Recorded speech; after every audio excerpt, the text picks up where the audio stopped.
If I'm going down, you're all coming with me. That's sweet, the man behind the wheel whispered that morning, voice low enough no one else could hear. His name wasn't Samuel, not in this story. Let's call him Raymond Carter. A man the city thought they knew, a man who for more than 10 years drove the same bus route like clockwork. People trusted him with their mornings, their kids, their routines.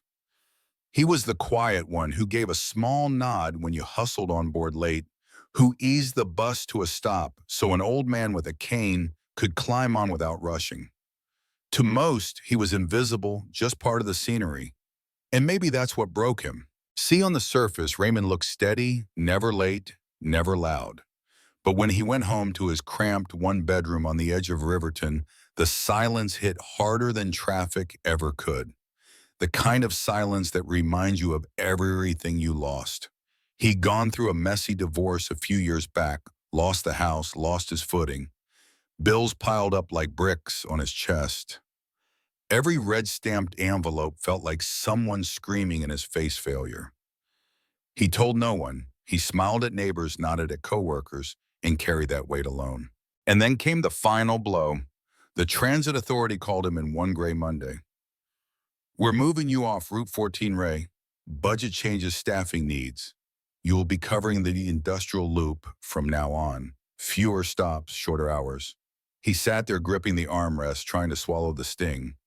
That downtown route had been his identity. He knew every face, every corner, every kid hustling with a backpack.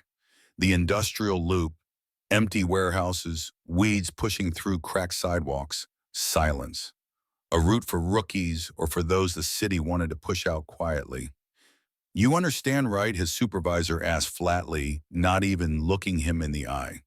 Raymond forced a nod, but inside something cracked. From then on, every mile he drove felt heavier. The bus echoed with emptiness. No cheerful hellos, no nods of recognition.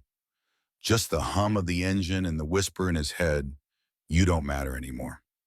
He replayed that supervisor's tone over and over like a broken record, dismissive, cold, like the years he gave meant nothing. And in that silence, an idea started growing. Not sudden, not dramatic, just steady and poisonous, dripping day after day. The morning it all came together, Riverton was buried in fog, the kind that swallows streetlights and makes familiar streets feel like ghost towns. Raymond pulled into the depot, gloves tight on his hands. He ran his palm over the lock controls, holding it there longer than usual, then climbed into the driver's seat. At the first stop, kids clambered aboard with squeaky shoes, office workers filed in. An elderly woman leaned heavy on the rail. Routine, ordinary. He nodded at them, just like always. Nobody knew it would be their last ride. The fog pressed against the glass, and the warmth inside lulled people into that half-awake state commuters know well. Coffee cups balanced on knees, headphones in ears. When the bus rolled past the usual left turn toward downtown, no one panicked. Detours happen, a block street maybe. But as the storefronts gave way to warehouses and chain-link fences, the murmurs began. Hey, isn't he supposed to turn there, someone whispered. Another passenger stood, walked up front, hovered just behind Raymond's seat. Driver, did we miss the turn? No response. Raymond's knuckles were white on the wheel, his jaw so tight it looked carved from stone. The man hesitated, then slunk back to his seat, glancing nervously at the others. Then came the sound, click. The doors locked front and back. At first, no one registered it, but when a woman tugged at the rear handle and it wouldn't budge, her voice cracked. It's not opening. Panic rippled through the bus. A man yanked the emergency lever, dead. Another tried the middle door, sealed. That's when fear took root. They weren't passengers anymore. They were prisoners. Outside, the fog thinned just enough to reveal a long stretch ahead, and in the distance, steel rising out of the mist.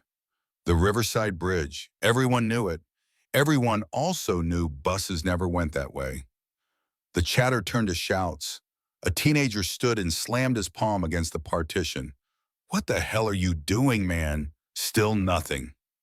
Raymond didn't even flinch. His eyes stayed locked on the road as if he was alone. The bus hit the incline, the low hum of the bridge vibrating beneath the tires. A mother clutched her son, whispering, It's okay though. Her trembling gave her away. A man in a suit kicked at the window foot, thudding against reinforced glass that barely shuddered. Someone screamed from the back, high and raw. The fog swallowed the river, but everyone could feel it waiting below. And then Raymond pressed the accelerator. The roar of the engine ripped through the silence. The bus surged forward, bodies jolting in their seats. Stop! Stop! The bus voices overlapped. Fists pounded, children cried. He didn't look, didn't blink. The world blurred, steel beams flashing past fog, whipping against the glass. The pounding at the partition grew frantic. Fists, bloody voices hoarse. But Raymond sat tall, steady, as if he'd already left this world behind. The final moment was brutal and silent all at once. The guardrail exploded into twisted metal, and the bus hung weightless for a breath. Then gravity yanked it down. For a heartbeat, everything felt suspended, like the universe held its breath. Then came the crash, metal slamming, water glass shattering, darkness swallowing every scream.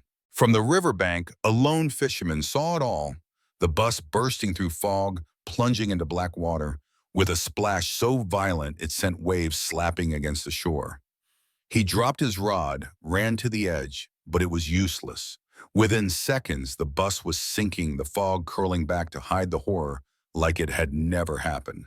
Rescue crews came fast, sirens slicing through the morning, but the river kept its secrets. Divers went down, lights cutting into green darkness, currents pulling at their limbs. Hours later, they found it lying on its side, windows sealed, seats still filled. At the front, Raymond's hands were still on the wheel. When investigators searched his apartment, they found it a folded note, thick strokes of ink. No apology, just blame. He wrote about the divorce, the debts, the reassignment, how the city had taken everything and left him invisible. The last line chilled even hardened detectives. They'll notice me now. The city was stunned. Folks lit candles at the foot of the bridge, photos of loved ones taped to the rail. The transit authority gave a bland statement. Tragic loss, ongoing investigation, dodging every question about why a man so broken was still trusted with lives every morning. Route 14 was retired maps reprinted as if erasing the number could erase the memory. But commuters confessed quietly. They started eyeing their bus drivers more often, checking the route signs, twice noticing every little turn. Trust had cracked. Some said Raymond was a monster, plain and simple. Others whispered he was proof of what happens when you grind a man down until there's nothing left but rage. Was he evil or just invisible too long? That's the question that stuck, the one that still sparks arguments today.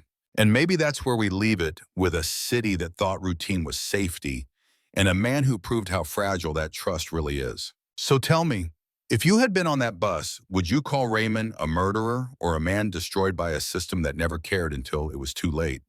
Drop your thoughts below, because this one isn't just a story about a crash. It's about how far despair can drive someone when nobody's watching. And don't forget, like, share, and subscribe, because the next story might just be one that changes the way you see the people around you forever.